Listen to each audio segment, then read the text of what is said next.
Hello.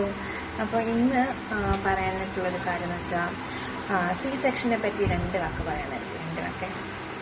അതായത് നമുക്ക് normal ഡെലിവറിയെ പറ്റി എനിക്ക് കാര്യമായിട്ട് അറിഞ്ഞുകൂടാ. കാരണം ആ വേദന എന്താണെന്നുള്ളത് ഞാൻ അനുഭവിച്ചിട്ടില്ല, എനിക്ക് അറിഞ്ഞുകൂടാ. പക്ഷേ സി സെക്ഷനെ പറ്റി ഞാൻ പറയാം. അതായത് അനസ്തേഷ്യ തന്നിട്ടാണ് നമുക്ക് സി സെക്ഷൻ ചെയ്യുന്നത്. അപ്പോൾ അങ്ങനെ അനസ്തേഷ്യ വരുമ്പോൾ എന്തായാലും നമുക്ക് വേദന എടുക്കും. കാരണം ചെറിയൊരു വേദന, ഭയങ്കര വേദനയൊന്നുമല്ല, ഒരു സൂചി ചേർത്തുകൊള്ളുമ്പോഴുള്ള വേദന. പിന്നെ നമ്മളൊന്നും അറിയത്തില്ല, ഒരു കാര്യം നമ്മൾ അറിയത്തില്ല. നമുക്ക് ടെൻസ് ആയതുകൊണ്ട് തന്നെ 8ാം മാസത്തിലാണ് സി സെക്ഷൻ ചെയ്യേണ്ടി വന്നത്. അപ്പോൾ ചെയ്യുന്ന സമയത്ത് ഒരു കാര്യം ഞാൻ അറിഞ്ഞില്ല. എനിക്ക് ഫസ്റ്റ് ബേബി ഗേളാണ്, സെക്കൻഡ് ബേബി ഗേളാണ് എന്നൊക്കെ ഉള്ള ഡോക്ടറിനോട് പറയുന്ന എനിക്ക് കേൾക്കാൻ പറ്റുന്നുണ്ടായിരുന്നു. അത്രയുള്ളൊരു ബോധമുണ്ട് നമുക്ക്. പിന്നെ ലാസ്റ്റ് ഒരു ഇഞ്ചക്ഷനും കൂടെ തരും.